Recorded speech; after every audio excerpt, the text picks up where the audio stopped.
সুপ্রিয় কলিজার বন্ধুগণ, আসসালামু আলাইকুম।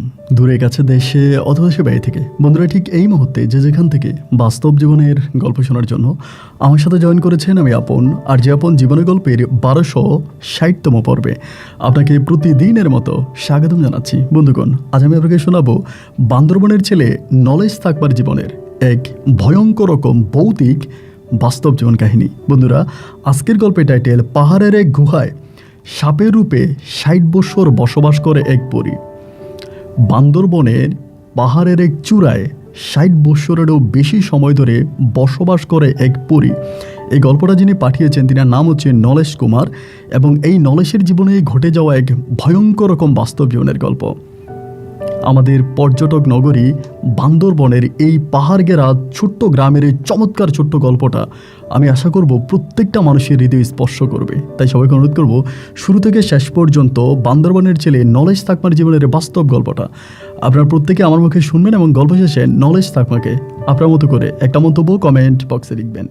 ধন্যবাদ সবাইকে। মুসলিম ভাইদের সালাম আর হিন্দু ভাইদের আদাব। আমার নাম নলেজ সাকমা। আমি যদিও সাকমা উপজাতি একজন ছেলে, কিন্তু ধর্মের দিক থেকে আমি হিন্দু ধর্মের একটা ছেলে। আমি আমার জীবনের গল্পটা শুরু করার শুরুতে আপনাদেরকে আমার পরিবারের বিষয়ে জানিয়ে রাখি। আমার পরিবারে আমি আছি, আমার বাবা আছে, মা আছে, রয়েছে আমার বড় একটা বোন সহ বড় 2টা ভাই। আমরা টোটাল 3 ভাই 1 বোন। আমাদের পরিবারটা বান্দরবনের শহরের অদূরে পাহাড় ঘেঁষা কোনো এক উপজাতি পাড়ায় এক নিম্ন মধ্যবিত্ত পরিবার। আমার বাবা পেশায় একজন কৃষক। আপনারা বাঙালিরা যেরকম আপনাদের মাঠে ঘাটে ফসল ফলান, ঠিক তেমনি আমরা সাকমারাও আমাদের পাহাড় পর্বতে ফসল ফলাই। পাহাড়ে আমরা বিভিন্ন ধরনের, বিশেষ করে ঝুম চাষ সহ অন্য চাষাবাদ করি। আমাদের আয় ইনকামটা সবসময় হয়ে থাকে এই সময়টাতে বিশেষ করে আমাদের এখানে আপনার আনারস হয়, আম হয়, তারপরে কাঁঠাল হয়। এই জাতীয় ফলগুলোকে আমরা বিক্রি করি চট্টগ্রাম থেকে বড় বড় পাইকাররা ট্রাক নিয়ে এসে আমাদের এখান থেকে এই ফলাদিগুলো কিনে নেয়, এবং সেখান থেকে আমরা অনেক বেশি টাকা ইনকাম করি, এবং সেই টাকা দিয়ে আমাদের গোটা বৎসরটা চলে যায়। যদিও বৎসরের বাকি সময়ে পাহাড়ে তেমন কোনো কাজ থাকে না, এরপরেও আমরা অন্য কাজও পাহাড়ের মধ্যে করে থাকি। এক কথায় বলতে গেলে পাহাড়ই আমাদের ইনকাম, পাহাড়ই আমাদের থাকা, পাহাড়ই আমাদের ঘর, আর পাহাড়ই আমাদের বাড়ি। পাহাড়কে ভালোবেসে ছোটোবেলা থেকে আমার ওই নিম্ন মধ্যবিত্ত পরিবারে আমি আস্তে আস্তে করে বড় হতে থাকি। আমরা যদিও আগে হিন্দু ছিলাম না, অন্য একটা ধর্মে ছিলাম, এবং আমি হওয়ার কিছুদিন পরে আমার পরিবার হিন্দু ধর্ম গ্রহণ করে, এবং হিন্দু ধর্ম গ্রহণ করার পরে আমি ছোটোবেলা থেকেই হিন্দু ধর্মের অনুসারী একটা ছেলে।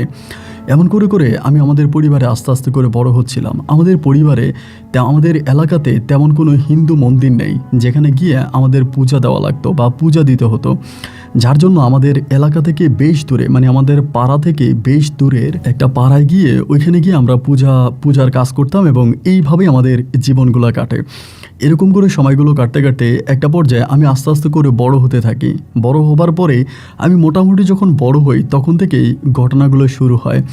ঘটনাগুলো ঠিক এরকম, রাতের বেলা যখন আমরা সবাই ঘুমিয়ে যেতাম, এই নিস্তব্ধ রজনীতে হঠাৎ করে মাঝে মাঝে আমি দেখতাম আমাদের পাড়াতে, মানে আমাদের যে পাড়া আছে এবং আমাদের যে বাড়ি আছে, ওখানে আশেপাশের পাড়া থেকে অনেক সাকমা ভাইয়েরা আমাদের পাড়ার মধ্যে আসতো। ছোটোবেলা থেকে জিনিসটা আমি শুনতাম যে আমাদের পাড়ার পাশেই একটা অনেক উঁচা লম্বা একটা পাহাড় ছিল, যে পাহাড়ের নাম হচ্ছে শঙ্খ পাহাড়। এই শঙ্খ পাহাড়ের চূড়ায়, মানে শঙ্খ পাহাড়ের যে গুহা আছে, উঁচু পাহাড়ের যে গুহা আছে, এবং ওই গুহার ভিতরে নাকি এক ধরনের প্রদীপ জ্বলে, এক ধরনের বাতি জ্বলে, আলো জ্বলে। এইটা অনেকের মুখে আমি শুনে আসছিলাম, এবং ছোটোবেলা থেকে এই কথাটা অনেকেই বলে। শঙ্খ পাহাড়ের উপরে গুহার মধ্যে এক ধরনের আলো জ্বলে, এবং সেই আলো অনেকেই বলে এটা কোনো জিন বা পরীর কাজ, অথবা কোনো অলৌকিক কিছুর কাজ, অথবা এখানে কোনো এক গুপ্তধন লুকিয়ে আছে। আবার এরকম করে অনেকবার শুনেছিলাম যে এই জায়গার মধ্যে অনেকবার হচ্ছে সাপুরিয়াকে নিয়ে আসা হয়েছিল, যারা সাপ ধরে, এরকম সাপুরিয়া, এবং সাপুরিয়া তার বিন বাজানোর পরে সে তার বিন, তার পোটলা পাটলি সব কিছু ফেলে ওখান থেকে ভয়ে পালিয়ে যায়। এখান থেকে সে ভয়ে পালিয়ে যায়, তার কারণ হচ্ছে ওই শঙ্খ পাহাড়ের যে জ্বলতে থাকা প্রদীপটা, ওইখানে এরকম ভয়ঙ্কর কিছু থাকে যেটা স্বাভাবিক মানুষের চোখের দৃষ্টি থেকে অনেক ঊর্ধ্বে, এরকম কিছু থাকে। এবং আমি এও শুনেছিলাম অনেক সময় অনেক ধর্মীয় গুরুদেরকে ওখানে আনা হয়েছিল, যারা এক কথায় বলতে গেলে গণক, ঠাকুর অথবা কবিরাজ, এই সমস্ত লোকদেরকে আনা হয়। এরাও এই শঙ্খ পাহাড়টা দেখার পরে এবং শঙ্খ পাহাড়ের ওই গুহাটা দেখার পরে তারা ভয়ে ভয়ে এখান থেকে চলে যায়। কেউই শঙ্খ পাহাড়ের উপরে উঠে না এবং শঙ্খ পাহাড় নিয়ে সবার মনে এক ধরনের একটা কৌতূহল তখন জাগতে থাকে। এই শঙ্খ পাহাড়ের উপরে গভীর রাতে কে প্রদীপ জ্বালায় এবং এই প্রদীপে পুরো শঙ্খ পাহাড় আলোকিত হয়ে যায়। তবে এখানে কি আছে? আমার অনেকের মুখে শোনা, আমাদের গুরুজন যারা আছে তাদের অনেকের মুখে শোনা, এই শঙ্খ পাহাড়ের গুহায় রয়েছে অলৌকিক সম্পদ, রয়েছে আপনার সোনা দানা সহ গুপ্তচরের গুপ্ত যে ধনগুলো আছে এগুলো রয়েছে। অনেকে এই নিয়ে অনেক কথাবার্তা বলতো। ছোটোবেলা থেকে এইসব কথাবার্তা শুনতে শুনতে আমি আস্তে আস্তে করে বড় হতে থাকি। যত বয়স বাড়ছে এই নিয়ে জল্পনা কল্পনাও ঠিক ততটাই বাড়তেছে। এক একজনের মুখে এক এক রকম, এক একজনে এক একভাবে এই শঙ্খ পাহাড়কে উপাধি দিতে থাকে। কেউ বলে শঙ্খ পাহাড়ে পড়ি থাকে, কেউ বলে শঙ্খ পাহাড়ে জিন থাকে, অথবা কেউ বলে শঙ্খ পাহাড়ে এমন কিছু থাকে যেটা মানুষের দৃষ্টিতে আসে না। এরকম করতে করতে আমার ভিতরেও একটা কৌতূহল জাগে। আমার ভিতরে একটা কৌতূহল জাগে যে আসলেই শঙ্খ পাহাড়ে কী আছে, কেন শঙ্খ পাহাড় নিয়ে সবার মনের ভিতরে এত দ্বিধা, কেন শঙ্খ পাহাড়কে নিয়ে সবাই এত চিন্তা করে, এত ভাবে। তাহলে অবশ্যই শঙ্খ পাহাড়ে মনে হয় কিছু না কিছু একটা আছে। আমি মাঝে মাঝে আমার মাকে বলতাম আমি শঙ্খ পাহাড়ে যাব এবং শঙ্খ পাহাড়ের ওই চূড়ায় গুহার মধ্যে কী আছে আমি দেখব। আমার মা আমাকে খবরদার বলে আমাকে শাসিয়ে দিত এবং আমাকে বলতো আমি যাতে কোনোদিনও শঙ্খ পাহাড়ের দিকে না যাই। রাতের বেলা যখন অনেক মানুষ এই শঙ্খ পাহাড়ের প্রদীপ দেখতে আসতো, আমি সেই সময়টাতে যখন ঘর থেকে বের হতে চাই আমার মা আমাকে ঘরের মধ্যে আটকায় রাখে, আমাকে ঘরের মধ্যে আটকিয়ে রাখে। আমি বাইরে যেতে চাইলেও আমার মা আমাকে বাইরে যেতে দেয় না, আমাকে বাইরে আসতে দেয় না। আমি যদি একটু বলি যে শঙ্খ পাহাড়ে কী আছে, আমি একটু দেখে আসি, আমি একটু শঙ্খ পাহাড়ে যাই, কিন্তু কোনোভাবেই আমার মা আমাকে শঙ্খ পাহাড়ে যেতে দেয় না এবং ওই জ্বলা প্রদীপটাও আমাকে দেখতে দেয় না। আমার মা আমাকে নিয়ে খুবভাবে ভয় পেত, না জানি আমি মরে যাই, না জানি শঙ্খ পাহাড় আমাকে নিয়ে চলে যায়, নাকি শঙ্খ পাহাড়ে আমার কোনো একটা ঘটনা ঘটে। এই নিয়ে মা সবসময় খুব আতঙ্কের মধ্যে থাকতো। একটা পর্যায়ে দেখতাম কি আস্তে আস্তে করে আমি যখন বড় হই, আমার বয়স তখন প্রায় 9 থেকে 10 বছরের কাছাকাছি। সেই সময়টাতে আমি শুনেছিলাম আমার মায়ের মুখে যে এটা নাকি প্রায় 60 বছরেরও বেশি সময় ধরে এই প্রদীপটা জ্বলতেছে এবং এটা আমাদের পূর্বপুরুষ অনেকরাই দেখেছে। দিনের বেলায় কেউ ওখানে যাওয়ার সাহস পায় না, রাতের বেলায় তো দূরের কথা। এই পাহাড়টা ছিল একেবারে মাটি থেকে 3 ডিগ্রি অ্যাঙ্গেলের একদম উপরে একটা পাহাড়। ওইখানে আসলে কেউ উঠতে পারে না, মানে ওখানে কেউ উঠতে চায়ও না। অনেক সময় ধরেন যারা মধু আহরণ করতে যায়, মানে পাহাড় থেকে মধু আনে, এরা মাঝে মাঝে যায় এবং যাওয়ার পরে গুহার খুব কাছাকাছি যায় না। গুহাটা অনেক বড়, এটার কাছাকাছি যায় না, দূর থেকে শুধু এটাকে দেখে চলে আসে। তো ওই সময়টাতে দেখতাম অনেক ধর্মীয় মানুষরা আমাদের বাড়ির সামনে এসে যখনই এই প্রদীপটা জ্বলতো সবাই তখন এখানে দাঁড়িয়ে দাঁড়িয়ে পূজা করত। হিন্দু ধর্মের, আমাদের পাড়াতে অনেক হিন্দু ধর্মের লোক ছিল এবং তারা সবাই আসতো এসে এটাতে পূজা করত। এবং পূজা করতে করতে আমার ভিতরে না তখন কৌতূহল আরও বেড়ে যায়। কৌতূহল আরও বেড়ে যায় যে আসলে কি হয় এখানে, এটার মধ্যে কি আছে, কি এমন অলৌকিক জিনিস আছে যেটা দেখার জন্য মানুষ এভাবে ছুটে যায়। অবশ্যই এটার মধ্যে কিছু না কিছু আছে। এবং এরকম করতে করতে আমার বয়স তখন প্রায় 17 থেকে 18 বছরের কাছাকাছি। ওই মুহূর্তে আমি তখন তাগড়া জওয়ান, আমি মাঠে ঘাটে কাজ করি, আমাদের পাহাড়ে কাজ করি। এরকম করতে করতে একদিন সন্ধ্যার সময় মাগরিবের পরে, মানে আমি ওই যে আমাদের মুসলিম মানে আমাদের যেই এলাকাতে আপনার যেই আজান তো হতো না, বাট আমাদের ওই পূজার সময় সন্ধ্যার সময় আমি তখন একদিন সিদ্ধান্ত নিলাম যে আমি ওখানেও যাব এবং এই আপনার এই হচ্ছে পাহাড়ে কি আছে আমি এখানে দেখব, শঙ্খ পাহাড়ে কি আছে আমি একটু দেখব। এবং এইটাই সিদ্ধান্ত করে আমি তখন এই মাগরিবের পরে শঙ্খ পাহাড়ে উঠতে শুরু করি। তো শঙ্খ পাহাড়ে আমি তখন প্রায় উঠতেছি অনেকটা উঠে যাই। ওই সময় পিছন থেকে আমার মা তখন আমাকে ডাকতেছে, নলেশ নলেশ বলে খুব জোরে জোরে ডাকে। মায়ের ডাক শোনার পরে আমি তখন একবার চিন্তা করলাম যে পাহাড়ে উঠবো, আবার ভাবতেছি নাকি নেমে চলে যাব। মা তো আমাকে ডাকতেছে, তো মা যেহেতু আমাকে ডাকতেছে তাহলে আমি আর উঠবো না। আমি তখন আর অর্ধেক মানে মোটামুটি উঠে গেছি, ওইখান থেকে আমি আবার নেমে চলে আসছি। আসার পরে মা আমাকে তখন দিব্যি দিয়ে জিজ্ঞেস করলো, তুই কোথায় গিয়েছিলি আমাকে সত্যি কথা বল। মা যখন আমাকে দিব্যি দিয়েছিল আমি তখন মাকে বললাম যে আমি এই মানে আপনার এই শঙ্খ পাহাড়ের দিকে গিয়েছিলাম। মা আমাকে প্রচণ্ড রকমের গায়ে হাত তোলে এবং আমাকে মারে, বলে আজকের পর থেকে তুই আর কোনোদিনও শঙ্খ পাহাড়ের আশেপাশে যাবি না এবং ওইখানে যদি আমি চোখে যেতে না দেখে, যে ছোটোবেলা থেকে যেরকম শাসাতো এরকম করেই সাজাচ্ছে। একটা রাতও না আমি ঘুমাতে পারি না। প্রতিটা রাতে ঘুমাতে গেলে আমার ভিতরে মনে হয় যে শঙ্খ পাহাড়ে কি আছে, কেন এই পাহাড় নিয়ে প্রতিটা মানুষের মুখে মুখে এত উদ্বেগ, এত কথাবার্তা, সবাই কেন শঙ্খ পাহাড়কে ঘিরে এত চিন্তা ভাবনা করে। তাহলে কি সত্যি শঙ্খ পাহাড়ে অলৌকিক কিছু জিনিস আছে যেটা স্বাভাবিক নজরের স্বাভাবিকভাবে কোনো মানুষ দেখতে পায় না? তাহলে কি সত্যি এরকম কোনো কিছু আছে? এইরকম চিন্তা ভাবনাগুলো তখন আমার নিজের মাঝে জাগতে থাকে, এবং এই চিন্তা ভাবনাগুলো নিজের মাঝে উপলব্ধিত হতে হতে আমি একটা দিন সিদ্ধান্ত নিলাম যে মা যাই বলুক, বাবা যাই বলুক, আমার ভাই বোনেরা যাই বলুক, আমি এই শঙ্খ পাহাড়ে যাব এবং আমি শঙ্খ পাহাড়ের মধ্যে কী আছে দেখব। এই সময়টা এরকম কাঁঠালের সময় ছিল, আম কাঁঠালের সময় ছিল, আর শঙ্খ পাহাড়ের আশেপাশে প্রচুর পরিমাণের ফলের বাগান ছিল। আমার এই গল্পটা আজ থেকে প্রায় বহু বছর আগের। তো সেই সময় দেখা যায় গাছ থেকে ফল পচে মাটিতে, পেকে পচে মাটিতে পড়ে যাইতো, ওইখান থেকে নতুন করে ফলের গাছ উঠতো, এখান থেকে নতুন করে ফলের গাছ উঠতো, বাট ওইগুলোকে কেউ রক্ষণাবেক্ষণ করতো না, বা ফল হলে কেউ ছিঁড়ে নেওয়া যাইতো না বা খেতো না, এরকমভাবে ফল নষ্ট হতো। এইবার আমি করলাম কি, বেরিয়ে গেছে বাড়ি থেকে যে আমি শঙ্খ পাহাড়ে ওখানে উঠবো এবং উঠার পর ওইখানে কি হয় আমি দেখব। তো মায়ের অবাধ্য হয়ে একদিন আমি দুপুরবেলা এই শঙ্খ পাহাড়ে উঠতে শুরু করি। আমার যতটুকু মনে আছে, যখন আমি শঙ্খ পাহাড়ে উঠতেছি তখন আমার ভিতরে প্রচণ্ড রকমের ভয় কাজ করতেছে। মনে হয় যেন আমার গলাটা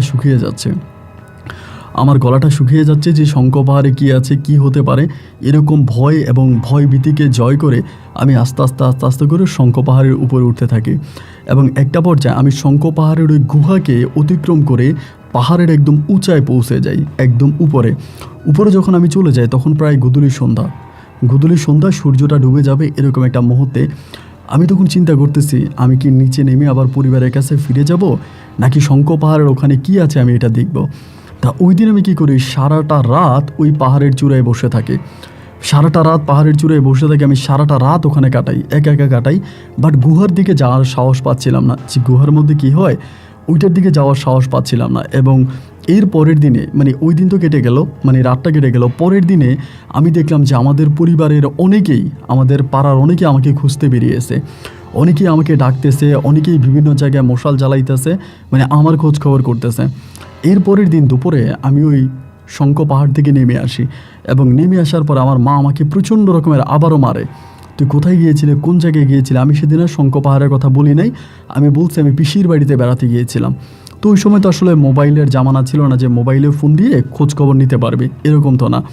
তাই মনে করছে আমি ওখানেই গেছিলাম। এরকম করে আরও 3-4টা দিন কেটে গেল, এবং 3-4টা দিন কাটার পরে আমি আরও একদিন পরিকল্পনা নিলাম যে আমি আজকে আবারও যাব, আজকে আমি গুহার মধ্যে যাব। ওই দিন আমি সকালবেলা উঠে গেছি, সকাল আমি উঠে গেছি, পাহাড়ের মধ্যে উঠতে শুরু করছি। প্রায় আমি দুপুর হওয়ার আগেই তখন পাহাড়ের চূড়ায় পৌঁছে যাই, এবং পাহাড়ের চূড়ায় পৌঁছে আমি তখন করলাম কি, আস্তে করে পাহাড়ের বাম দিক থেকে গুহাটার খুব কাছাকাছি আসছি। এই গুহাটা অনেক বড়, এবং অনেক বড় একটা গর্ত ওখানে, এবং এই গর্তের ভিতরে প্রচণ্ড রকমের আপনার কালি মাখা, আপনার যে মনে করেন রান্নাবান্না করলে যেরকম পাকঘরের মধ্যে কালি থাকে না গ্রামের বাড়িতে, ঠিক এরকম একবারে 4-5টাতে কালি মাখা, কেমন জানি একটু শরীর চমচম করে ওঠার মতো, ভয় আতঙ্ক পাওয়ার মতো একটা জিনিস। আমি আসলে বুঝতেছিলাম না যে এইটা আসলে কি বা কেন এটা এরকম হচ্ছে। আমি দুপুর কাছাকাছি, আপনার জোহরের কাছাকাছি আমি তখন ওই সময়ের কাছে গেলাম, পাহাড়ের কাছে গেলাম, গুহার কাছে গেলাম। যাওয়ার পরে আশেপাশে কাউকে দেখতে পাচ্ছি না, একেবারে শুনশান নীরবতা, এবং চারদিকটা ঘন অন্ধকারে ঢাকা, এবং দুপুরবেলাও ওই গুহার মধ্যে বিশেষ করে আলো আসে না, গাছগাছালি এমনভাবে ঢাকা যে গুহার মধ্যে আর আলো ঢোকে না। আমি আস্তে আস্তে করে গুহার ভিতরের দিকে যেতে শুরু করি। গুহার মুখে আসার পরে ভিতরে ঢুকি, এবং ভিতরে ঢোকার পরে আমি আস্তে করে ভিতরের দিকে হাঁটতে শুরু করি। যতই সামনে যাচ্ছি ততই অন্ধকার বাড়তেছে গুহার ভিতরে। অন্ধকার যখন বাড়তেছে, একটা পর্যায়ে আমি হঠাৎ করে গুহার অনেকটা ভিতরে ঢুকে গেলাম, এবং অনেকটা ভিতরে ঢোকার পরে আমার ভিতরে আমার ওই গুহার ভিতরে যাওয়ার পরে কেমন জানি একটা অন্যরকম সাউন্ড, অন্যরকম শব্দ আমার কানের কাছে আসতেছে। তাই ওই শব্দটা এরকম একটা শব্দ যে মনে হয় অনেকগুলো মানুষকে একসাথে বেঁধে রাখলে, বা অনেকগুলো মানুষের উপরে একসাথে টর্চার করলে, অত্যাচার করলে অনেকগুলো মানুষ যেরকম করে চিৎকার করে না, এরকম করে একটা চিৎকারের শব্দ আমি তখন ওখান থেকে শুনতে পাই। এবং চিৎকারের শব্দটা শুনতে পাওয়ার পরে আমি তখন করলাম কি, ওইখান থেকে বের হয়ে যাওয়ার চেষ্টা করি যে আমি বেরিয়ে যাব। এবং বের হয়ে যখন আমি আসতে চাই, আমি পিছনের দিকে দৌড় দিই, আমি আর কোনো রাস্তা খুঁজে পাই না। পিছনের দিকে দৌড়াইতে আসি, আমি আর এই রাস্তাটা শেষ করতে পারি না। দৌড়াইতে অনেকক্ষণ ধরে দৌড়ে এলাম, কিন্তু আমি আর এই রাস্তা শেষ করতে পারি না। আপনি তো বুঝতেই পারেন যে একটা গুহা আর কতটুকু হয়, অনেক ছোট গুহা, তো আর বড় হয় না। এই ছোট্ট গুহার ভিতরে ঢোকার পরে আমি আর এখান থেকে বেরোতে পারতেছি না।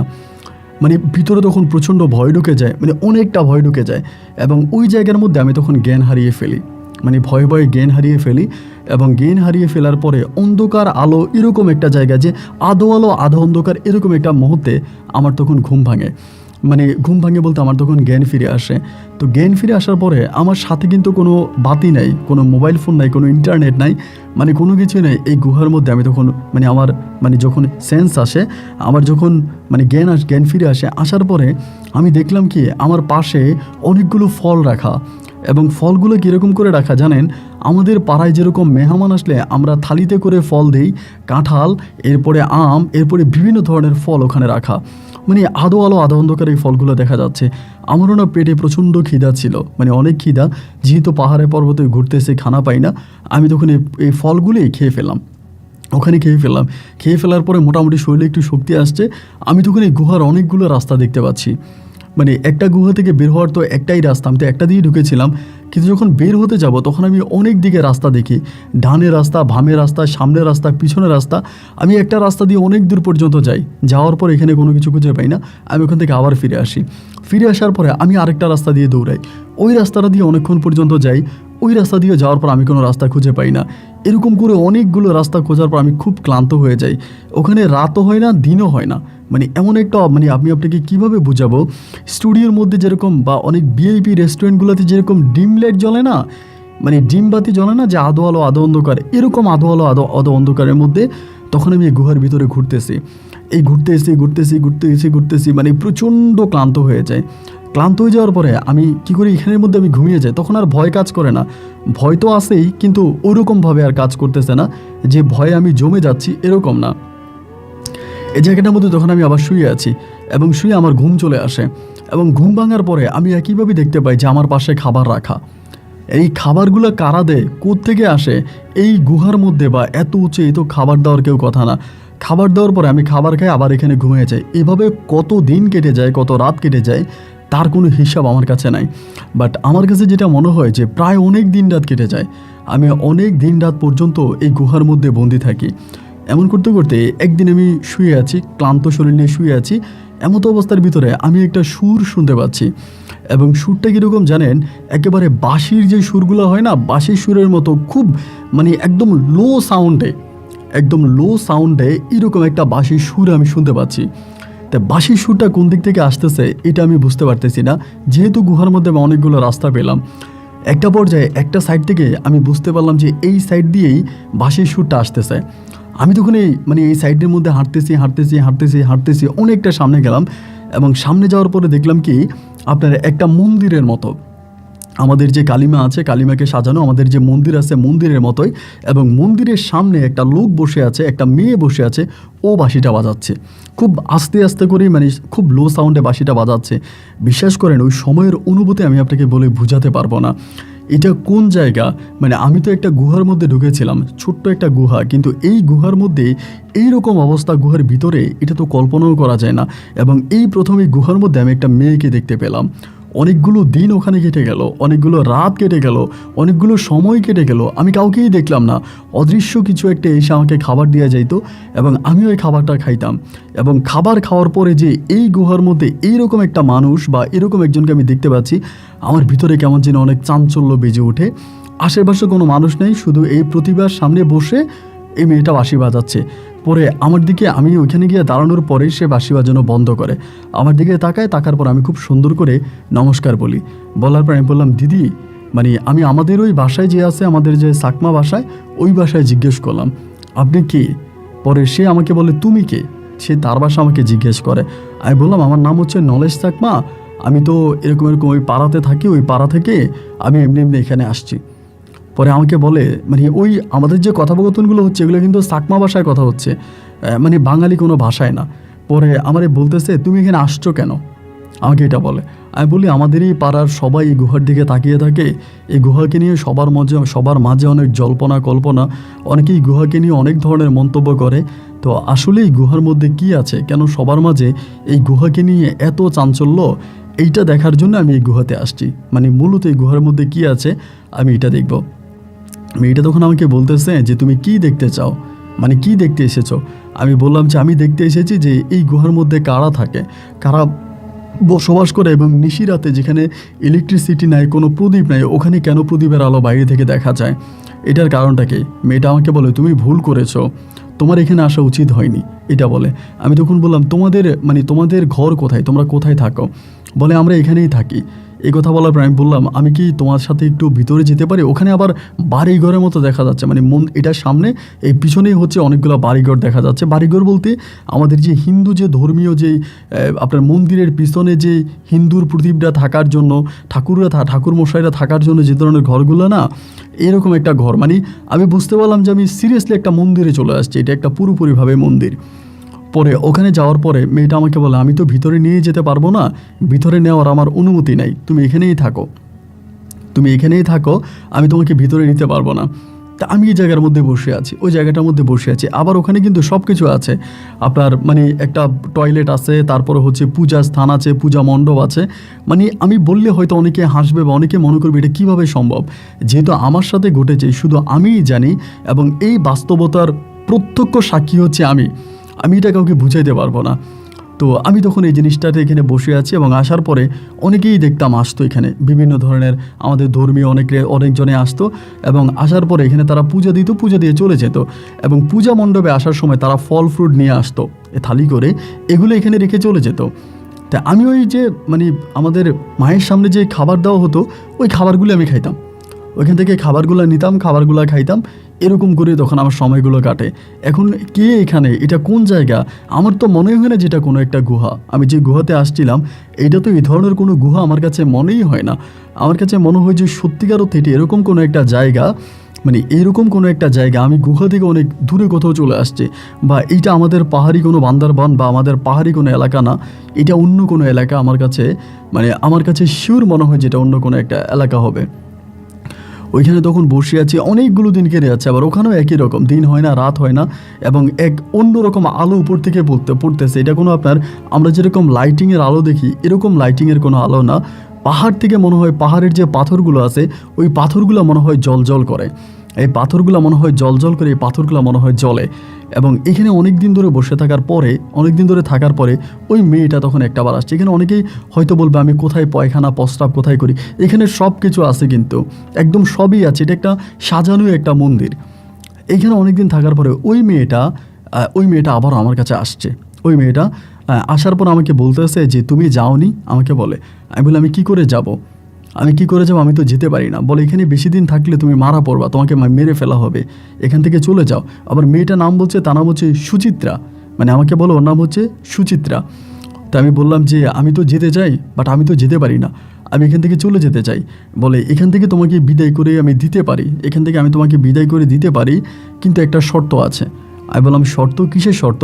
বলে তুমি এখান থেকে গিয়ে কারো কাছে এই সম্বন্ধে কোনো বর্ণনা দিতে পারবা না। এই গুহার মধ্যে তুমি আসছো, এবং গুহার মধ্যে তুমি কি দেখছো এবং কি তোমার সাথে ঘটেছে, এই সম্পূর্ণ রকমের কোনো বর্ণনা তুমি কারো কাছে গিয়ে দিতে পারবা না। যদি তুমি কারো কাছে দাও তাহলে আমি তোমাকে যেতে দিব না, আর যদি তুমি এটা কারো কাছে বলো মানে তোমার এলাকাতে গিয়ে, তাহলে তোমার মুখে রক্তভূমি হয়ে মারা যাবে, আমাকে বলে। আমি তখন বললাম যে আমি যদি গিয়া বলি তাহলে তোমাদের সমস্যা কি? এখানে এত বড় একটা পূজা মন্দির আছে, আমাদের পাড়ায় অনেক হিন্দুরা আছে, এবং হিন্দুরা এসে এখানে পূজা করবে, তো তারা যদি এই জায়গায় আসে তাহলে তোমার সমস্যা কি? তখন সে আমাকে বলে তুমি কি আমাকে সাধারণ কোনো মানুষ মনে করো? আমি তোমাদের মতো মানুষ নয়, আমি জিন। আমাকে বলে, এই প্রথম বলে আমি জিন। আর এই যে এলাকাটা দেখতে পাচ্ছ এটা জিনের এলাকা, এটা জিনের রাজ্য। এখানে শুধু আমরাই ধর্মীয় কাজ করব, ধর্মীয় উপাসনা করব, এখানে তোমরা মানুষে আসতে পারবা না, তোমাদের হচ্ছে একটা, আমাদের হচ্ছে একটা। আর তুমি এই জায়গাটায় ভুল করে এসে গেছো, ভুল করে তুমি এসে গেছো।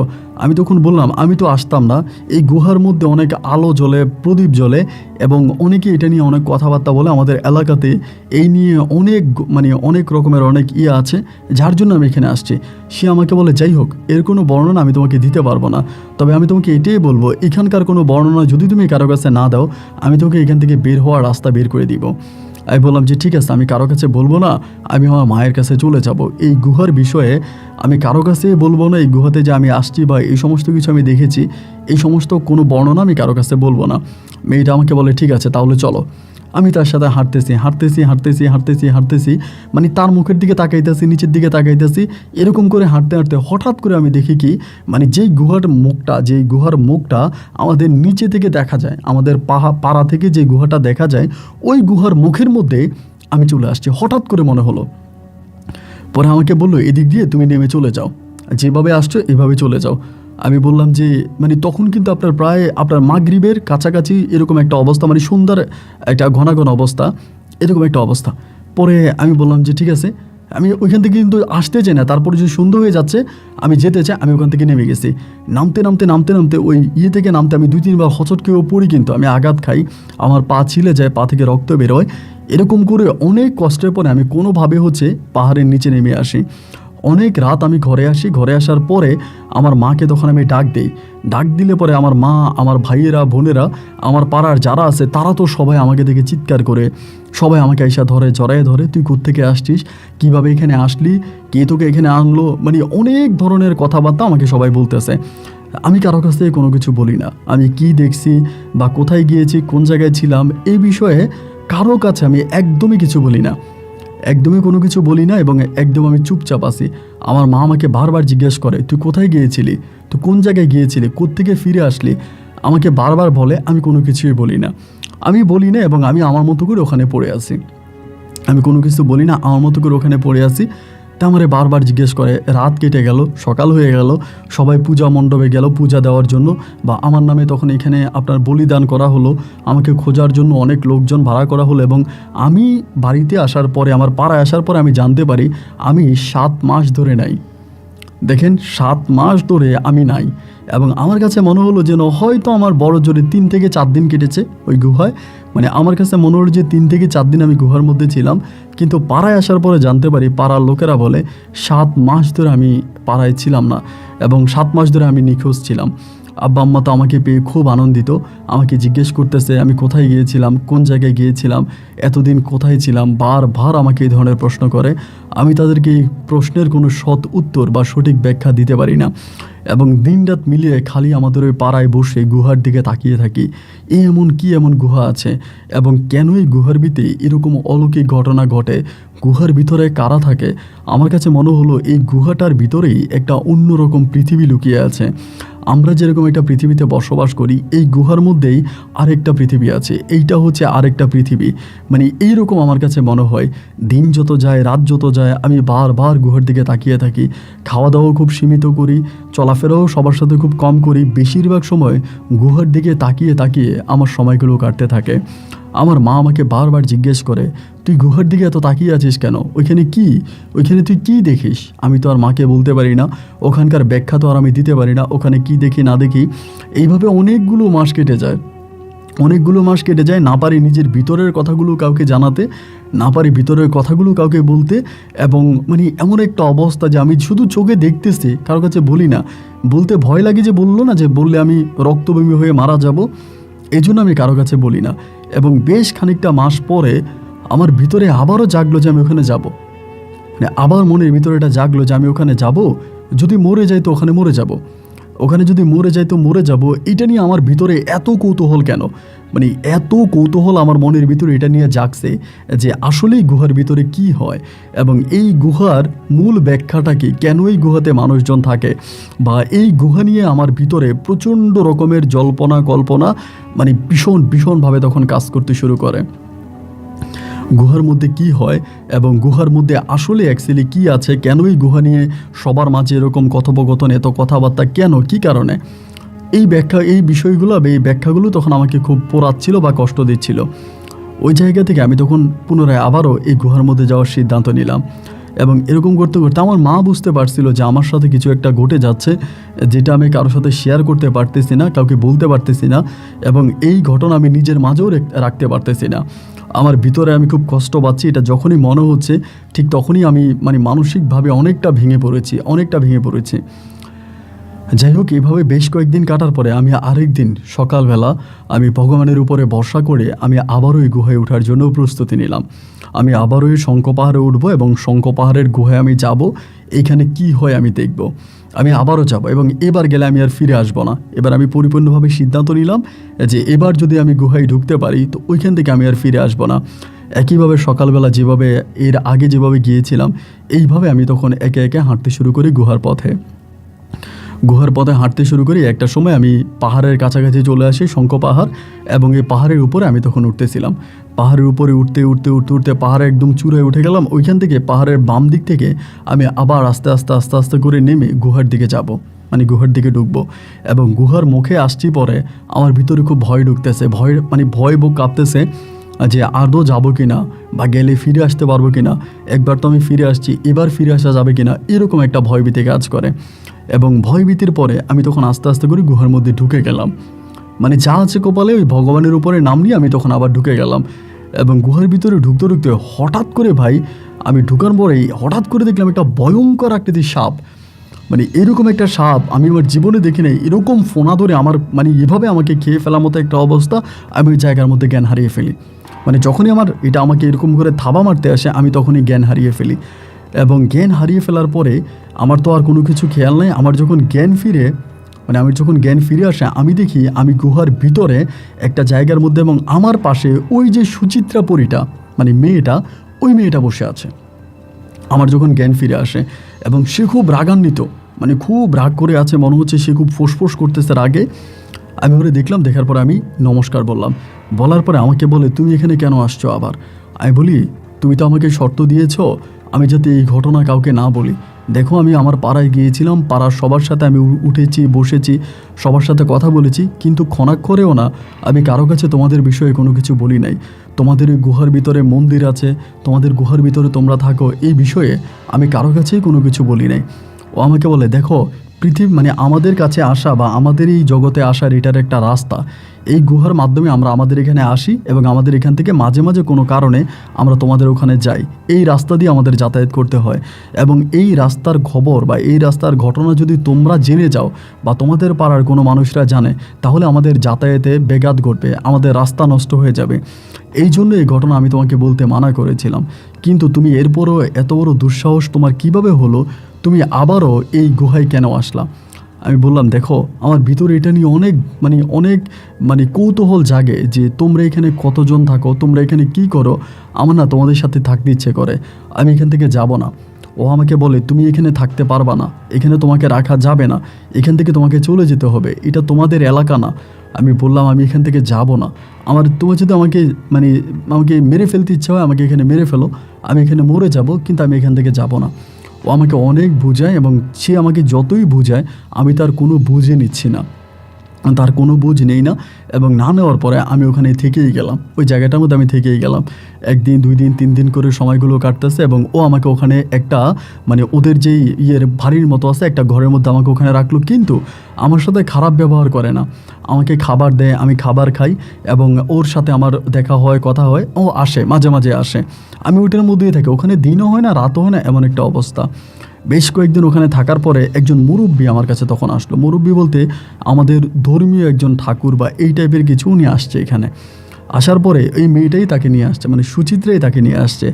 আসার পরে আমাদের ওই ঠাকুর মহোদয় তখন আমাকে বলে যে, তোমার নাম কি? আমি বললাম, আমার নাম নলেশ চাকমা। বলে, এখানে কেন আসছো? আমি বললাম যে এই ঘটনা।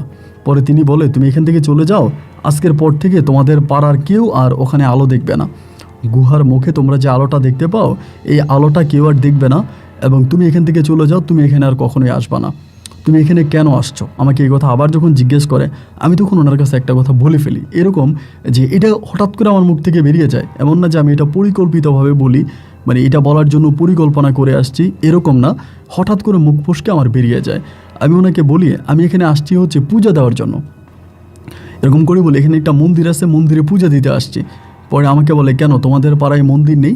আমি বললাম যে না, আমাদের পাড়ায় কোনো মন্দির নাই, আমাদের পাড়ায় কোনো মন্দির নেই, মন্দির আমাদের পাড়া থেকে বেশ দূরের একটা জায়গায়, ওইখানে গিয়ে আমাদের পূজা দিতে হয়। তো যার জন্য হচ্ছে আমি এখানে একটা পূজা দেখেছিলাম, পূজা মণ্ডপ দেখেছিলাম, অনেক বড় আমাদের দেবদেবীকে দেখেছি, ওনাদেরকে দেখার জন্য আসছি এবং পূজা দেওয়ার জন্য আসছি। পরে তিনি আমাকে বলে, তোমার ভয় লাগে নাই? তুমি যে এর আগে আসছো তুমি তো অনেক ভয়ে ছিলা এবং তুমি তো অনেক কষ্ট করে ওখান থেকে গিয়েছো বা সুচিত্রার কারণে তুমি যেতে পারছো, তো এখন যে তুমি আবার আসছো তুমি তো মারাও যেতে পারো। আমি বললাম যদি ভগবানের নামে মারা যাই তাতে তো আমার কোনো দুঃখ নাই, আমি এখানে পূজা দিতে আসছি এবং পূজা দিয়ে আমি চলে যাব। বলে তুমি এখানে আর আসবা না। আমারে বলে ওই লোকটা যে তুমি এখানে আর আসবা না, কখনোই এখানে আসবা না, তোমার যদি কোনো চাওয়া থাকে তোমার চাওয়া আমি পূরণ করবো, বলো আমার কাছে তোমার কোনো চাওয়া আছে কিনা। আমি তখন বললাম আমাদের পাড়ায় কোনো নাই, কোনো মন্দির নাই, আমাদের পাড়ায় কোনো মন্দির নেই, আমাদের পাড়ায় একটা মন্দির করে দিলে ভালো হয়, আমরা পাড়ার সবাই ওখানে পূজা করবে বা আমি এখানে আর আসবো না। পরে আমাকে বললো সত্যিই তো এখানে আসবো না আর কখনো, যদি তোমাদের পাড়ায় একটা পূজা মণ্ডপ হয় বা পূজার যদি হয়, ব্যবস্থা হয়। আমি বললাম যে হ্যাঁ, যদি আমাদের পাড়ায় একটা পূজার ব্যবস্থা হয় তাহলে আমি আর এখানে আসবো না।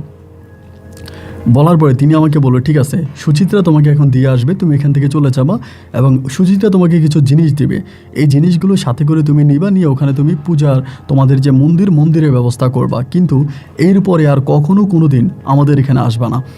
আর তোমাদের পরিবার বা তোমাদের তোমরা মানুষরা আর কখনোই এটার মধ্যে কোনো আলো দেখতে পাবা না, যে আলো তোমরা মাঝে মাঝে দেখতে পাও এটা কিন্তু আর দেখতে পাবা না।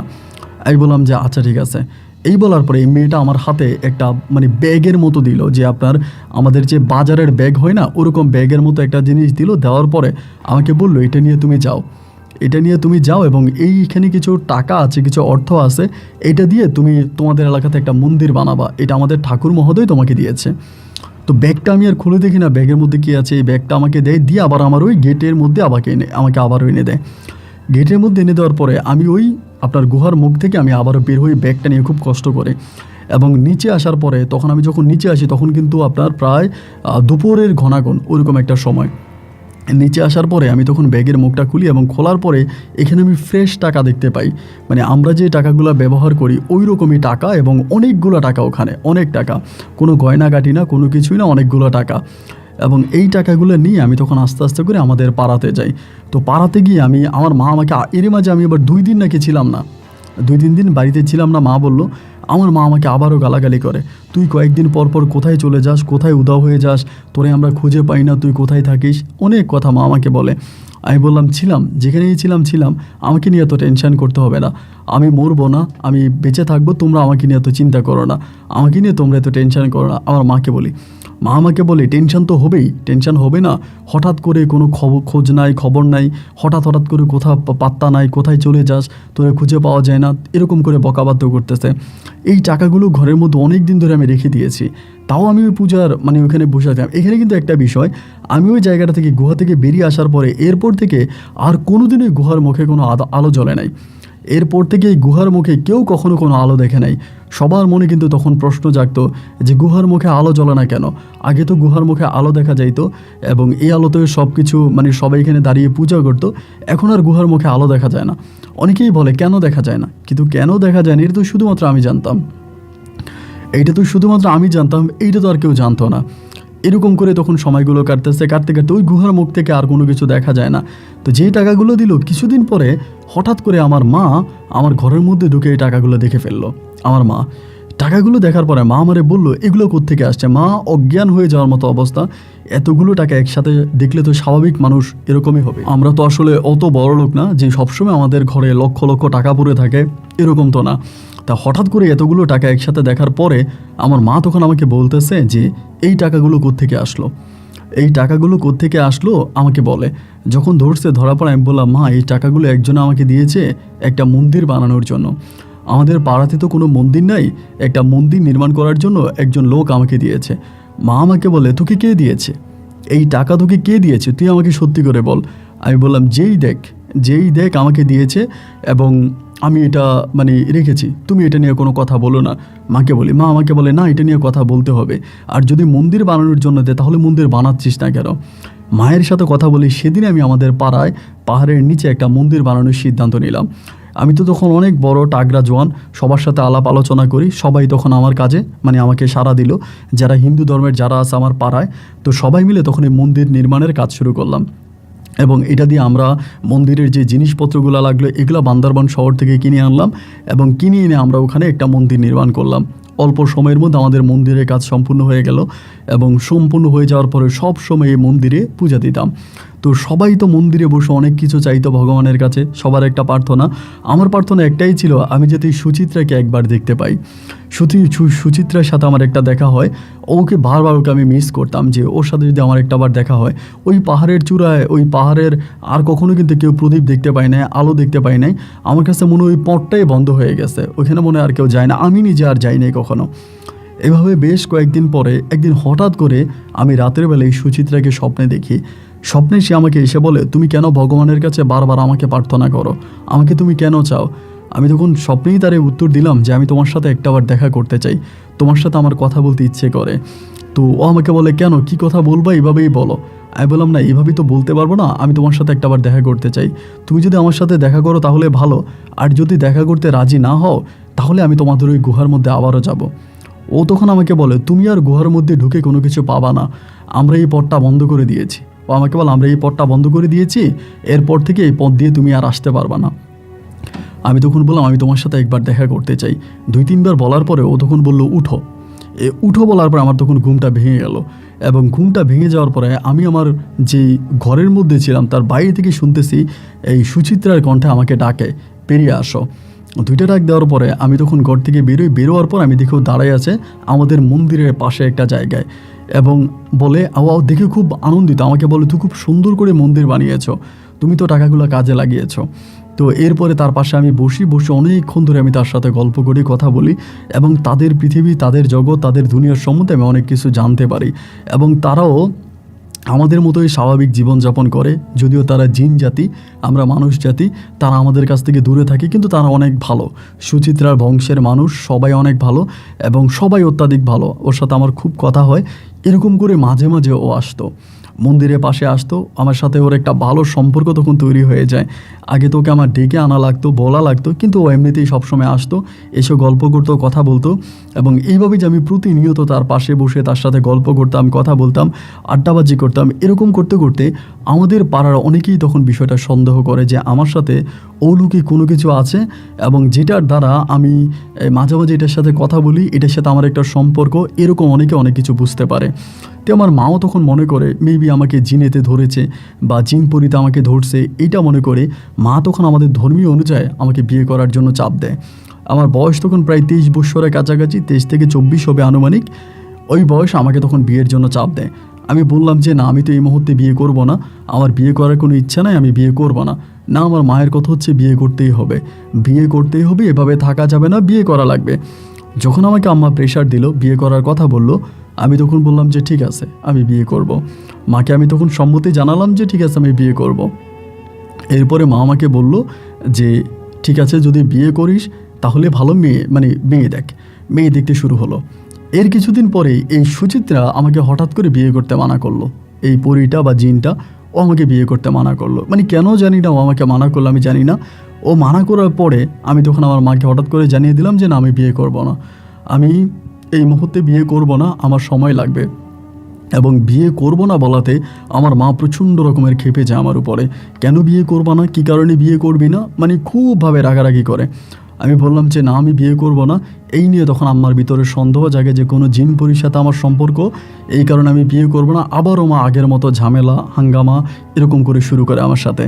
তো মাকে কোনোভাবে ঠান্ডা করি, এবং সুচিত্রা একটা সময় আমাকে বলে, তুমি যদি বিয়ে না করো তাহলে তোমার ওই পাড়ায় আমি আর আসতে পারবো না। আমার মা নাকি কার সাথে কথা বলেছে, মন্দিরের 4-5টা খুব ভালো করে বেঁধে দিবে, যাতে এই মন্দিরের ভিতরে কেউ ঢুকতে না পারে। সুচিত্রার সাথে কি আমার প্রেম না ভালোবাসা এটা আমি জানি না, তবে ওরই আমার খুব ভালো লাগতো। সত্যি কথা, ওর যখন আসতো মন্দিরের পাশে বসতো, আমার সাথে গল্প করতো, কথা বলতো, খুব ভালো লাগতো। কিন্তু কখনোই হচ্ছে আমার ও এরকমভাবেই হচ্ছে সময় কাটে। পরে সুচিত্রা আমাকে নিজে একটা সময় বলে যে তুমি বিয়ে করো, কারণ তুমি যদি বিয়ে না করো আমি তোমার পাড়ায় আর আসতে পারবো না, তোমার সাথে আমার কথা হবে না, তোমার মা তোমার সাথে আমাকে দেখা করতে দিবে না, তুমি বিয়ে করো। এরপরে মাকে পুনরায় আবারও বললাম যে ঠিক আছে, তুমি বিয়ে আমার জন্য মেয়ে দেখো। পরে মা মেয়ে দেখতেছে, এই জায়গায় ওই জায়গায় মেয়ে দেখতে দেখতে অয়ন্তী ছাকমা নামের এক মেয়ে, হিন্দু ধর্মের এক মেয়ে আমার জন্য আমার আম্মা ঠিক করে, আমাদের পাড়া থেকে বেশ দূরের একটা পাড়ায়। মেয়েও দেখতে শুনতে সুন্দরী, এবং ওই মেয়ের সাথে তখন আমাদের সাকমা রীতিনীতি অনুযায়ী, হিন্দু ধর্ম অনুযায়ী তখন এই অয়ন্তী সাকমাকে আমি তখন বিয়ে করে অয়ন্তী সাকমাকে আমি তখন আমার বাড়িতে নিয়ে আসি, আমার বাড়িতে নিয়ে আসি, মন্দিরের পাশে আমার বাড়ি, ওই বাড়িতে আমি তখন থাকতাম অয়ন্তী সাকমার সাথে। এরকম করে 1 দিন 2 দিন 3 দিন 4 দিন, মাঝে মাঝে আমার এই সুচিত্রার সাথেও কথা হতো, ওর সাথে দেখা হতো। এরকম করতে করতে যেহেতু আমার এই বিষয়টা অনেকেরই জানা, আমি অলৌকিকভাবে টাকা পেয়েছি, টাকা পেয়ে মন্দির বানিয়েছি, এবং আমার সাথে অদৃশ্য কিছু একটা এসে দেখা করে কথা হয়, এই জন্য আমাকে আমার বউ অয়ন্তী সবসময় বলতো, আমাকে তুমি সত্যি কথা বলো, তোমার কার সাথে দেখা হয়। তো আমাকে কিন্তু সুচিত্রা মানা করতো ওর বিষয়ে কাউকে বলার জন্য। এরপর আমার বউ যখন আমাকে বারবার বলে, আমি একটা সময় সুচিত্রাকে বলি যে আমার বউ তো আমাকে এরকম এরকম বলতেছে, তা আমি কি আমার বউকে বলতে পারবো? তো এটা বলার পরে সুচিত্রা তখন আমাকে বলার অনুমতি দেয়, কিন্তু বলে তুমি তোমার বউকে বলে দিও যাতে তোমার বউ এই ঘটনা অন্য কারোর সাথে শেয়ার না করে, কারণ এটা যত জানাজানি হবে তোমার জন্য ক্ষতি হবে, আমার জন্য ক্ষতি হবে। পরে আমি আমার বউকে জানিয়ে বললাম যে তুমি এটা কারো কাছে বলবা না, এই ঘটনা তুমি কাউকে জানাবা না, কারণ এটা জানালে খুব সমস্যা হবে, কাউকে বলবা না। এই করতে করতে সব সময় আমার বউ আমাকে বলে, তোমার সাথে যদি এরকম কিছু একটা থেকে থাকে, তাদের কাছে তো অনেক ক্ষমতা আছে, তাদের কাছে অনেক গুপ্তধন আছে, এবং তারা অনেক আবার এখানে একটা কথা বলে রাখি, অয়ন্তী কিন্তু থাকতো চট্টগ্রামে, ওখানে পড়াশোনা করতো, ওর এক আত্মীয়র বাসায় থাকতো, ওইখান থেকে ওকে এনে আমার কাছে বিয়ে দেওয়া হয়।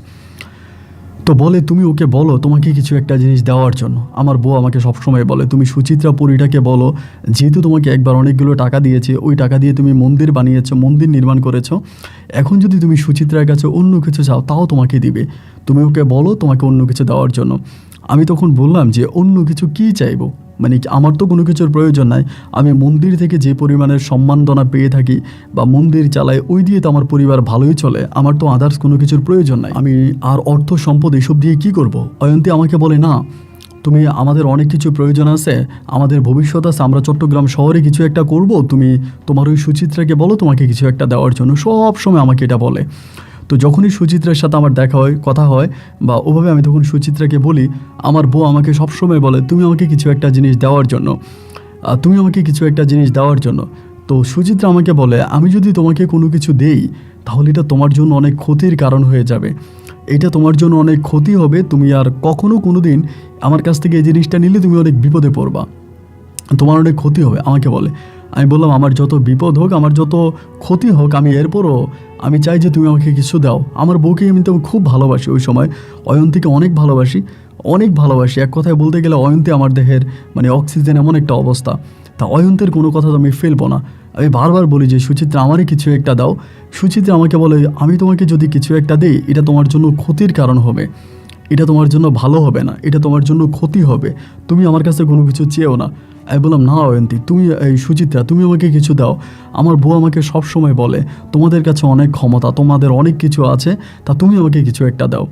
এই বলার পরে সবসময় বলতে আমাকে বলে, তুমি আমার কাছ থেকে কোনো কিছু নিলে তোমার পরিবারের শান্তি নষ্ট হয়ে যাবে, আবার শান্তি নষ্ট হোক তাও তুমি আমাকে দাও। এরকম করে প্রতিদিন চাইতে একদিনও আমাকে একটা জিনিস দেয়। আচ্ছা, যে কোনো একটা জিনিস আমাকে দেয়, আমি খুলেই বলি, একটা প্রতিভা আমাকে দেয়, যেটা হচ্ছে স্বর্ণের ছিল, স্বর্ণ দিয়ে মরানো একটা প্রতিভা আমাকে দেয়, যেটা আকার অনেক বড়। ও আমাকে এটা দেয় এবং দিয়ে বলে যে এটা আমি তোমাকে দিলাম আমার তরফ থেকে, তোমাকে দেওয়া আমার উপহার, কিন্তু এটা আমি তোমাকে দিলাম, আমি এটা দিয়ে তোমার কাছ থেকে চলে যাব, আমি আর এখানে আসবো না, তোমার সাথে আমার আর দেখা হবে না।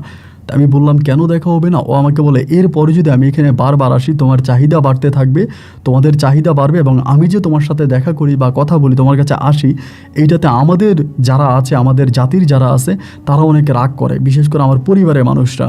আমি আর তোমার কাছে আসতে চাই না, আমি তোমার কাছে আসবো না, এটাই তোমাকে আমার দেওয়া শেষ উপহার, এটা তুমি মন্দিরে রেখে দিও, এবং এটা যে অরিজিনালি স্বর্ণের, এটা কিন্তু তুমি কাউকে বলো না, এটা কাউকে বলার প্রয়োজন নেই। তুমি বলবা বান্দরবন থেকে এটা তুমি স্বর্ণের প্রলেপ দিয়ে আনছো, স্বর্ণের কালার করে আনছো, এটা যে অরিজিনাল স্বর্ণ, এটা তুমি কাউকে বলতে যেও না। এই সুচিত্রা আমাকে বলার পরে আমি তখন করলাম কি, এইটা আমার বউকে না দিয়ে আমি মন্দিরের মধ্যে রাখলাম। রাখার পর আমার বউ, এই সুচিত্রা কিন্তু আর আমার সাথে আসলো না, এবং ওর চলে যাওয়াতে আমি খুব কষ্ট পাই, মানে অনেক কষ্ট পাই। ও যাওয়ার সময় বলেই গেল যে ও আর কখনো আসবে না, আমার সাথে কখনো দেখা করবে না, এবং আমাদের খুব প্রয়োজন ছাড়া আর দেখা হবে না, এটাও বলে চলে গেছে। এরপরেই আমি এটা রাখলাম মন্দিরে রাখার পরে আমার বউ আমাকে সব সময় বলে, অয়ন্তী যে কী দিল তোমাকে, সুচিত্রা তোমাকে কী দিল, বলো না কী দিল, তোমাকে কী দিল, তোমায় কিছু কি দিয়েছে। বারবার যখন প্রশ্ন করে, একটা সময় আমি রাগ করে ওরা একদিন বলে ফেলি যে হ্যাঁ, যেহেতু আমার বউ আমার অর্ধাঙ্গিনী, আমি ওকে ভালোবাসি, ও আমাকে ভালোবাসে, ও যথেষ্ট পূজা করতো, ও কিন্তু অনেক ভালো পূজা করতো, পূজা মণ্ডপেও সবসময় থাকতো এবং একজন ধর্মীয় নারী বলা চলে, হিন্দু ধর্মীয় একজন সুচিত্র নারী বলা চলে। ও করলো কি ভাই, ওর কাছে আমি একদিন বলে দিলাম, যখন বারবার আমাকে প্রেশার দিচ্ছে, আমি একদিন ওর কাছে বলে দিলাম যে এমন এমন ঘটনা, আমাকে এটা দিয়েছে। ও বলে তাহলে কি এটা স্বর্ণের, এই মূর্তিটা স্বর্ণের? আমি বললাম হ্যাঁ এটা স্বর্ণের। ও বিশ্বাস করে না এবং ওইটা পরীক্ষা পর্যন্ত করে। দেখেন, যেদিন দুপুরে এটা ও পরীক্ষা করে, ওই দিন দুপুরে ওইটা পরীক্ষা করার পর ও খুব চমকে যায়, মানে এত দামি একটা জিনিস, এত বড় একটা জিনিস, এইটা দেখে ও খুব চমকে যায়, কিন্তু আমাকে কোনো কিছু বলে না। রাতের বেলা ও আর আমি একসাথে ঘুমাই আমাদের চাকমা পাড়ায়। আমি আপনাকে একটা কথা বলি, আমাদের পাড়া থেকে যেই মানে চট্টগ্রামের যেই বাস স্টেশন আছে, ওইটাতে যেতে আপনার অনেক সময় লাগে। ও আর আমি একসাথে ঘুমাই। ওই সময় কিন্তু ওর বাচ্চা হবে, ও ভেবে কনসেপ্ট করা অবস্থায় হঠাৎ করে ভাই রাতে আমার ঘুম ভাঙার পরে দেখি ও আর নাই, মানে আমার বউ অয়ন্তী আর আমার সাথে নাই। অয়ন্তী যখন আমার সাথে নাই, ও তো দুপুরে এটা চেক করছে, পরীক্ষা করছে, আমি দেখছি। দেখার পরে আমি ভেবেছি যে এখানে কিছু একটা ঘটেছে। আমি দৌড়িয়ে মন্দিরে যাই এবং মন্দিরে যাওয়ার পরে আমি যেটা ধারণা করি সেটাই, অয়ন্তী আমার এই জিনিসটা নিয়ে পালিয়ে যায়। মানে মন্দিরের ভিতরে যে আমাদের যে প্রতিমাটা ছিল, আমাদের প্রতিমাকে নিয়ে ও তখন চলে যায়। যাওয়ার পর আমি একটা চিৎকার দিয়ে আমার মাকে ডাকি, আমার ভাইদেরকে ডাকি, সবাইকে ডাকি, ডেকে আমি তখন ঘটনাটা জানাই যে এই ঘটনা, অয়ন্তী এখান থেকে এটা নিয়ে চলে গেছে। এটা স্বর্ণের ছিল, আমাকে যে কোনো একটা স্বর্গীয় কেউ একজন এসে আমাকে দিয়েছে এবং দেওয়ার পরে এটা অয়ন্তী নিয়ে চলে গেছে। আমার বাবা মা তো তখন পাগল হয়ে গেল অয়ন্তীকে খোঁজার জন্য। মুহূর্তের মধ্যে অয়ন্তীর পরিবারেও খবর পাঠানো হলো, অয়ন্তী তার পরিবারেও যায়নি, সবাই মিলে তখন তারা খুঁজতে বেরিয়ে গেলাম। ও কোথায় চলে গেল, এ পাড়ায় ও পাড়ায়, এদিকে ওইদিকে সমস্ত দিকে ওকে খুঁজে বেড়াইতেছি, ওরে আর আমি পাই না। চট্টগ্রামে ওর যা আত্মীয়র বাসা ছিল, ওই আত্মীয়র বাসায় পর্যন্ত খবর নিলাম, ওই আত্মীয়র বাসায়ও আর অয়ন্তী নাই, আত্মীয়র বাসায়ও অয়ন্তীকে পাওয়া গেল না। তাহলেও কোথায় চলে গেল? সবার মনে স্বাভাবিকভাবে প্রশ্নটা আসে, তাহলে অয়ন্তী চলে গেল কোথায়, মানে কোথায় হারিয়ে গেল? সবাই তখন টেনশনে পড়ে গেলাম, কী রে ও কোথায় চলে গেল। বিশ্বাস করেন, এটা শুনতে হয়তো আপনার কাছে খারাপ লাগবে, কিন্তু আমি এরপরেও বলি, অয়ন্তী যে আমার প্রতিমাকে নিয়ে চলে গেল, এতে না আমার মনে কোনো কষ্ট লাগেনি, কিন্তু অয়ন্তী যে আমার কাছ থেকে চলে গেছে, আমাকে একা রেখে চলে গেছে, এজন্য মনে হয় যেন আমার নিঃশ্বাসটা বন্ধ হয়ে যাচ্ছে। আমার প্রচণ্ড রকমের কষ্ট হচ্ছে, বুকের মধ্যে অনেক কষ্ট হচ্ছে। অয়ন্তী আমাকে এভাবে একা রেখে চলে গেল, অয়ন্তী আমাকে কেন রেখে গেল? আমি খুব মর্মাহত হলাম, অনেক কষ্ট পেলাম।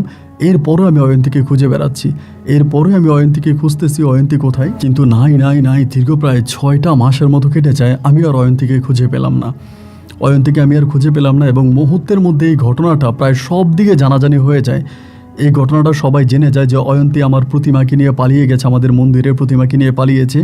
সবাই ওকে বলে চিটিং, বাটপার, ওর আত্মীয় স্বজন প্রতিটা জায়গায় ওকে খুঁজে বেড়ানো হয়েছে, কিন্তু কোথাও ওকে আর পাওয়া যায়নি। ও কোথাও আর নাই এবং ও এই পাড়াতেও আর ফিরে আসেনি, এই মন্দিরেও ফিরে আসেনি, এখানেও আর ও ফিরে আসেনি। না আসার পরে এবার আমি প্রায় 6 মাস ওকে না পাইয়া আমি এই মন্দিরে বসে কাঁদতাম, কেন আমাকে সুচিত্রা এটা দিল, কেন সুচিত্রার কাছ থেকে আমি এটা নিলাম, এবং নেওয়ার পরে কেন আমার বউ অয়ন্তী আজ আমাকে ছেড়ে চলে গেল। আমি অয়ন্তীর জন্য খুব কান্না করতে মন্দিরে শুয়ে থাকা অবস্থায় একদিন দিনের বেলায় আমি সুচিত্রা পরীকে আমি স্বপ্ন দেখি, এখানে থাকা অবস্থায় স্বপ্নে দেখি, এবং স্বপ্ন দেখার পরে সুচিত্রা আমাকে স্বপ্নে এসে বলে, আমি তোমাকে বারবার বলেছিলাম এটা তুমি আমার কাছ থেকে নিও না, তুমি আমার কাছ থেকে কোনো কিছু চেয়েও না, তুমি আমার কাছ থেকে কোনো কিছু নিলে তোমার সুখ নষ্ট হয়ে যাবে, তুমি আমার কথা বিশ্বাস করোনি, তুমি আমার কথা শোনোনি, তুমি আমার উপর জোর জবরদস্তি করে নিয়ে গেলা, এতে কি হলো, আজকে তোমার সমস্ত সুখ নষ্ট হয়ে গেল, তোমার শান্তি নষ্ট হয়ে গেল। আমি তখন বলতেছি, মানে স্বপ্নে ওকে বলি, সুচিত্রা আমি তোমার সাথে দেখা করতে চাই, আমি তোমার সাথে কথা বলতে চাই। এরকমভাবে ওইখানে সে বলে ঠিক আছে আজ রাতে আমি তোমার সাথে দেখা করব, তোমার মনের কষ্ট আমি বুঝতে পারি, আমি তোমার সাথে দেখা করব। ওই দিন রাতে তখন সুচিত্রা আমাদের মন্দিরে আসে আমার সাথে দেখা করার জন্য। আমি ওর পা জড়িয়ে ধরে খুব কান্না করি, আমার অপরাধ হয়েছে, আমার অন্যায় হয়েছে, আমি তোমার কাছে অপরাধ করেছি, তুমি আমাকে মাফ করে দাও। ও আমাকে তখন বলে, তোমার একটা কন্যা সন্তান হয়েছে জানো, আমাকে বলে। আমি বললাম কি, আমার একটা কন্যা সন্তান হয়েছে, কে বললো? ও বলে হ্যাঁ, তোমার বউয়ের ঘরে একটা মেয়ের সন্তান হয়েছে, তোমার অয়ন্তীর ঘরে। আমি বললাম তুমি জানো আমার অয়ন্তী কোথায় আছে? বলে জানি, চিটগঙ্গে আছে এবং সে একটা চাকরি করে। আমি জানার পর তখন অবাক হয়ে গেলাম যে তুমি কি বললা? বলে হ্যাঁ, ও যে ওখানে আছে এটা ওর বাবা মাও জানে। আমি বললাম তুমি কি আমাকে ঠিকানা দিতে পারো? ও বলে হ্যাঁ ঠিকানা দিব, তুমি কি ওকে নিয়ে আসবা? আমি বললাম হ্যাঁ আমি ওকে নিয়ে আসবো, ওর জন্য আমার খুব কষ্ট হয়। আমি বললাম ও আমার প্রতিমাটা কি করেছে? বলে প্রতিমাটাও কিছুই করতে পারেনি। আমি বললাম মানি? বলে মানি হচ্ছে ও প্রতিমাটা যখন নিয়ে যায়, নিয়ে গেলে পরে আমি এটাকে আর স্বর্ণের রাখি না, আমি এটা পরিবর্তন করে তার কাছ থেকে নিয়ে যাই, অন্য একটা সেম প্রতিমা আমি তাকে দিয়ে দিই। আমি তখন বললাম তার মানে ও যে স্বর্ণটা নিয়ে গেছিলো এটা ওর কাছে নাই? বলে না, এটা ওর কাছে নাই। আমি বললাম এটা কই? বলে এটা আমার কাছে, আমার জিনিস আমি নিয়ে আসছি, ওকে আমি নিয়ে যেতে দিইনি। আমি তখন বললাম আমি আমার বউকে দেখতে চাই। পরে সে আমাকে ঠিকানা দেয়। পরের দিনে খুব সকালবেলা আমি তখন এই আমার বউ অয়ন্তীকে দেখার জন্য চট্টগ্রামের ওই ঠিকানা অনুযায়ী আমি আমাদের এক সাকমা ফ্যামিলিতে গিয়ে অয়ন্তীকে পাই, এবং পাওয়ার পরে ওখানে আমি আমার ছেলেকে, আমার মেয়েকে দেখলাম ওর কোলে। মেয়েটা হয়েছে 1-2 মাস হয়েছে এরকম। তো আমার মেয়েটাকে দেখে আমি তখন কান্নায় ভেঙে পড়লাম, মেয়েটাকে নিলাম, কোলে নিলাম। অয়ন্তীও তখন কান্না করতেছে। আমাকে বলে তুমি আমার ঠিকানা কোত্থেকে পেলা? আমার ঠিকানা তোমাকে কে দিয়েছে? আমি বললাম যেই দিয়েছে, যেভাবে পেয়েছি, তোমার ঠিকানা আমি পেয়েছি, তুমি আমাকে একা রেখে চলে আসলে কেন? এবং তুমি ফিরে গেলা না কেন? ও আমাকে বলে তুমি আমাকে ধোকা দিয়েছো, তুমি আমার সাথে বেইমানি করেছো, এই জন্য আমি তোমার কাছে ফিরে যাইনি। আর তোমার কাছে ফিরে যাওয়ার মতো কোনো মুখ আমার ছিল না, আমি কোন মুখ নিয়ে তোমার কাছে ফিরে যেতাম? আমি বললাম অয়ন্তী কেন, আমি তোমার সাথে কী বেইমানি করেছি? ও বলে তুমি আমাকে বলেছিলা প্রতিমাটা হচ্ছে স্বর্ণের, এটা আমি স্বর্ণের, আর কিন্তু এটা আমি যখন পালিয়ে আনি, আমি চুরি করে নিয়ে আসি, তখন দেখতে পাই এটা স্বর্ণের না, এটা লোহার। আমি বললাম বাহ, তা তুমি এটা নিয়ে চলে আসছো, এখন তুমি না ওখানে পরীক্ষা করছিলাম? ও বলে তখন তো পরীক্ষা করলাম, তখন তো স্বর্ণ মনে হলো, এরপরে কেন লোহা হয়ে গেল? আমি তো বুঝলাম না। আমি বললাম অয়ন্তী এটা আমাকে অন্য কিছু একটা জিনিসে দিয়েছে, যেটা দিয়েছে সে সেটা নিয়েও গেছে, তুমি ভুল করেছো। তুমি জানো না যে চাইলেই ভগবানকে চুরি করে নেওয়া যায় না, চাইলেই ভগবানকে লুকিয়ে রাখা যায় না, চাইলেই ভগবানকে একটা ঘরে বন্দি রাখা যায় না, চাইলেই ভগবানকে বিক্রি করা যায় না। ও তখন আমার দিকে তাকিয়ে কান্না করতে শুরু করলো। আমি বললাম আমার সাথে তুমি যাবা? আমি তোমাকে আমার সাথে করে নিয়ে যাব, আমাদের যা হবার, যেটা হবার, যা কিছু হয়েছে আমি সব কিছু ভুলে আমি তোমাকে সাথে করে নিয়ে যাব, তুমি কি যাবে আমার সাথে? ও আমাকে বলে আচ্ছা আমি যাব। পরে আমি ওকে নিয়ে, আমার মেয়েটাকে নিয়ে আমি আবারও পুনঃ আমাদের পাড়ায় ফিরে আসলাম, বান্দরবনে ফিরে আসলাম। এবং বান্দরবনে ফিরে আসার পরে ও সবার কাছে ক্ষমা চাইলো, সবার কাছে মাপ চাইলো, এবং আমাদের যারা ধর্মগুরু আছে, যারা ঠাকুর মশাই আছে, তারা সবাইকে মাফ করে দিল। সবাই বলল যা করার অয়ন্তী করেছে, অয়ন্তী ভুল করেছে, অয়ন্তীকে মাফ করে দাও এবং অয়ন্তী আমাদের সাথে থাকুক। তারপরে আমার বউ অয়ন্তী আবার আমাদের সাথে থাকতে শুরু করলো, সবার সাথে একইভাবে হেলে দুলে মিশে আনন্দ ফুর্তি করে অয়ন্তী আমাদের সাথে থাকতেছে। এইভাবে অয়ন্তীর টাকার মধ্যখানে এবার আমি যেই সুচিত্রাকে দেখতাম, এর আগেও কিন্তু সুচিত্রা অনেকবার সাপের রূপে আসতো, সাপের রূপে আমার কাছে বেশি বেশি আসতো, সাপের রূপে আমার সাথে দেখা করতো। তো পাহাড় থেকে আমরা মাঝে মাঝে কী করতাম, আমি আপনার দুধ দিতাম, মানে কালিমার সামনে দুধ দিতাম, বাটি ভরে দুধ দিতাম, অয়ন্তী মানে আপনার সুচিত্রা এসে দুধ খাইতো, ওই সাপের রূপে এসেও দুধ খেয়ে যাইতো।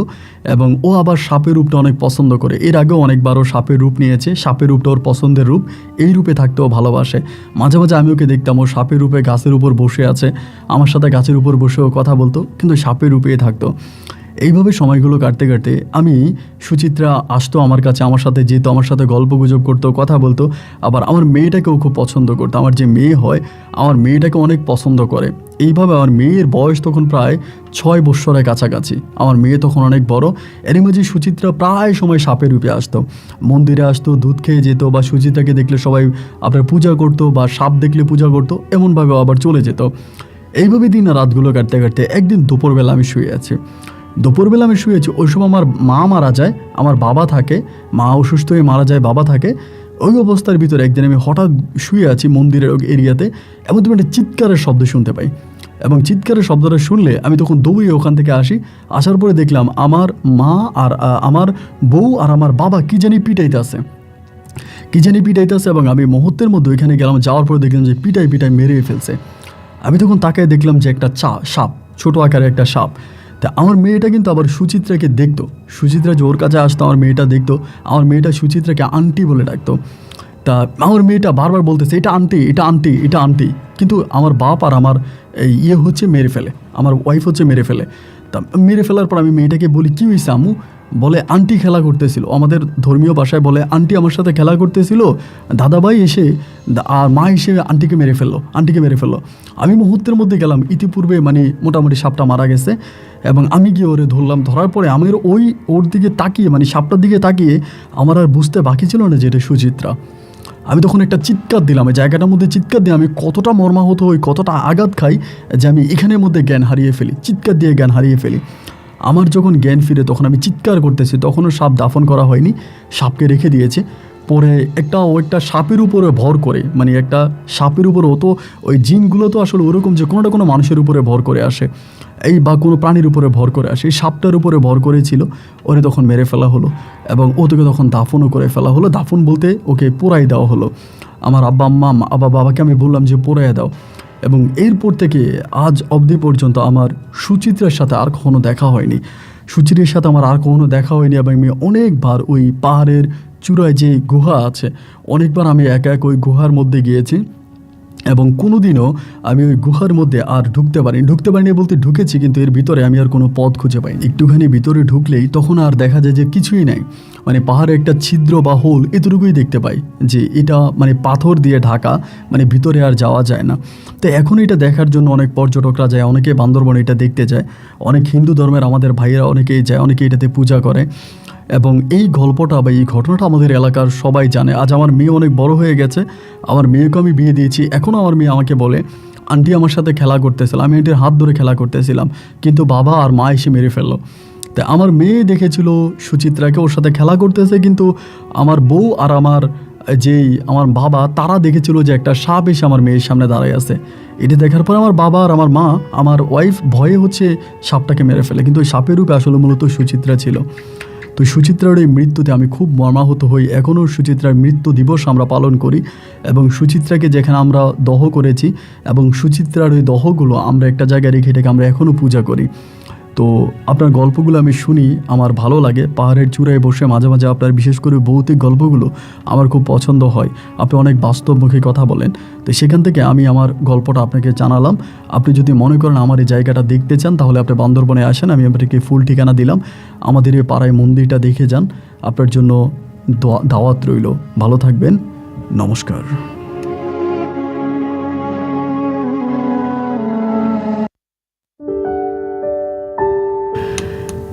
প্রিয় বন্ধুগণ, সবাইকে অনেক বেশি ধন্যবাদ এই পর্যন্ত আমার সাথে থেকে বান্দরবনের ভাই নলেজ তাকমার জীবনের বাস্তব গল্পটা আমার মুখ থেকে শোনার জন্য।